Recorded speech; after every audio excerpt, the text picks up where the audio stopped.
मुश्किलों से भाग जाना आसान होता है, मुश्किलों से भाग जाना आसान होता है, हर पहलू जिंदगी का इम्तिहान होता है, हर पहलू जिंदगी का इम्तिहान होता है। डरने वालों को मिलता नहीं कुछ जिंदगी में, डरने वालों को मिलता नहीं कुछ जिंदगी में, लड़ने वालों के कदमों में जहान होता है, लड़ने वालों के कदमों में जहान होता है। नमस्कार दोस्तों, बहुत बहुत स्वागत है आपका हमारी चैनल में। तो आज हम एक नई कहानी लेके आए हैं। ये कहानी है पूर्व आईपीएस अधिकारी मीरा चड्ढा बोरवनकर की। देश की सबसे बहादुर महिला आईपीएस अधिकारियों में एक नाम है फाजिल्का पंजाब की मीरा चड्ढा बोरवनकर का। यद्यपि अक्टूबर 2017 में वह महाराष्ट्र की police research and development bureau के डायरेक्टर जनरल पद से रिटायर हो चुकी है, लेकिन किरण बेदी से प्रेरित इस महिला आईपीएस की उपलब्धियों और कामयाबियों पर आज पूरे फाजिल्का को गर्व होता है। मुंबई पुलिस के 150 वर्षों के इतिहास में वह पहली ऐसी महिला आईपीएस रही है जिन्हें लंबे समय तक याद किया जाता रहेगा।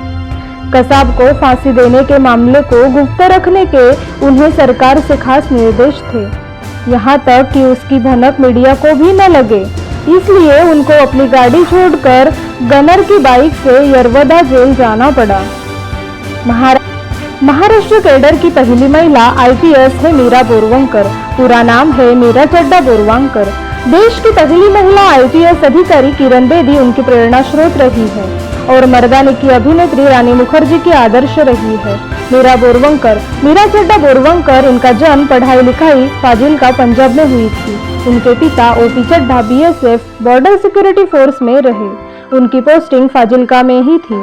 इसी दरमियान मीरा ने मैट्रिक तक शिक्षा पाई। इसके बाद 1971 में उनके पिता का तबादला हुआ तो उन्होंने अपनी आगे की पढ़ाई जालंधर से ही की।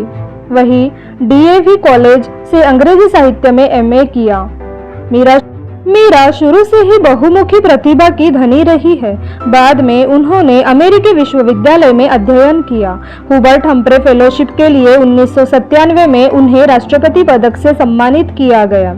इसके अलावा भी इन्हें कई पुरस्कार मिले। 90 के दशक में उनके कार्यकाल में जलगांव सेक्स घोटाले की जांच हुई थी। उनके पति अभय बोरवनकर भी आईएएस रहे हैं। महाराष्ट्र कैडर की इस पहली महिला आईपीएस अधिकारी से जब कोई पूछता है कि उन्होंने क्योंकि पुलिस विभाग को ही अपने जीवन का लक्ष्य चुना, तो उनका साफ जवाब होता है कि मैं पढ़ाई में भी अच्छी थी, नाटकों में भाग लेने में भी अच्छी थी, वाद विवाद में भी और पंजाब के क्रिकेट टीम में भी अच्छी थी। मुझे यकीन था कि जीवन में कुछ नया करूंगी, स्वयं को सिर्फ शादीशुदा जीवन तक सीमित नहीं रखूंगी। जब मैं 1971-72 के दौरान कॉलेज में थी, किरण बेदी पहली महिला आईपीएस बनकर लहर पैदा कर रही थी। एक दिन मेरे शिक्षकों ने मुझे फोन पर कहा कि मुझे भी आईपीएस करियर विकल्प बनाना चाहिए।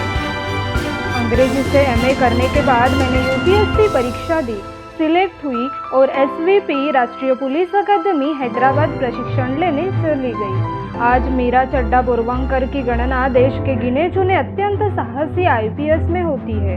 उनको अंडरवर्ल्ड को थर्राने वाली एक लेडी सुपर कॉप के नाम से जाना जाता है। आईपीएस बनने के बाद मीरा की महाराष्ट्र के कई बड़े शहरों में पोस्टिंग हुई। इस दौरान मुंबई में उनका अंडरवर्ल्ड से सामना हुआ।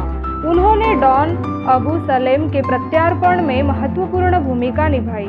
आतंक का राज खत्म करने के लिए उनके नेतृत्व में ही डॉन दाऊद इब्राहिम छोटा राजन गैंग के तमाम कुख्यात सलाखों में डाल दिए गए।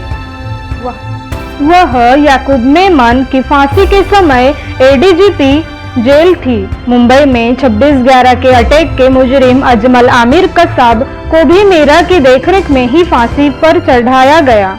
कसाब को वर्ष 2012 में और मेमन को वर्ष 2015 में फांसी की सजा दी गई थी।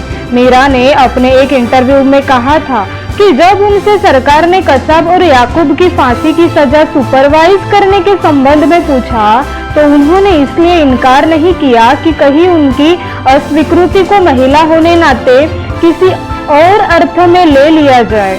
कसाब को फांसी देने के बाद उनसे लोगों ने पूछा था कि क्या आप बेहोश तो नहीं हुई थी? हाँ, उस दौरान उनको खास सतर्कता जरूर बरतनी पड़ी थी। कसाब को फांसी देने के मामले को गुप्त रखने के उन्हें सरकार से खास निर्देश थे, यहाँ तक कि इसकी भनक मीडिया को भी न लगे। इसलिए उनको अपनी गाड़ी छोड़कर गनर की बाइक से यरवदा जेल जाना पड़ा। नागपुर सेंट्रल जेल में मेमन ने उनसे कहा था, मैडम चिंता मत करिए, मुझे कुछ नहीं होगा। यह बात सुनकर वह चौंक गई थी। मीरा चड्ढा बोरवांकर उस समय भी सुर्खियों में रही। वर्ष 1994 में उनके नेतृत्व में पुलिस ने जलगांव के एक बड़े सेक्स रैकेट पर हाथ डाला। ये गिरोह स्कूल कॉलेज की लड़कियों को देह व्यापार के धंधे में धकेल रहा था। इससे पहले मीरा चड्ढा बोरवंकर वर्ष 1981 में महाराष्ट्र कैडर की IPS अधिकारी बनी थी। वह 1987 से 1991 तक मुंबई में पुलिस उपायुक्त रही। इसके अलावा औरंगाबाद, सतारा आदि में जिला पुलिस अधीक्षक के अलावा स्टेट CID की अपराध शाखा में भी रही। बाद में उनको मुंबई में केंद्रीय जांच ब्यूरो CBI की आर्थिक अपराध शाखा में स्थानांतरित कर दिया गया। नई दिल्ली में वह CBI के भ्रष्टाचार निरोधक ब्यूरो की DIG बनी। उल्लेखनीय है कि महाराष्ट्र पुलिस फोर्स देश के सबसे बड़े पुलिस बलों में एक है, जो अपराध पर लगाम लगाने के साथ साथ प्रदेश में कानून व्यवस्था बनाए रखने में अहम रोल अदा करता है। जब मीरा ने मुंबई की कमान संभाली, अंडरवर्ल्ड में सनसनी सी फैल गई। स्वाभाविक भी था, आगे चलकर सचमुच इस कड़क IPS की धमक ने दाऊद, छोटा राजन समेत पूरे आतंकी कुनबे को थरथरा कर रख दिया। आज मीरा की उपलब्धियों और कामयाबियों पर पूरे फाजिल्का को गर्व होता है। अक्टूबर 2017 में Meera Chadha Borwankar police research and development bureau के डायरेक्टर जनरल पद से रिटायर हो गई।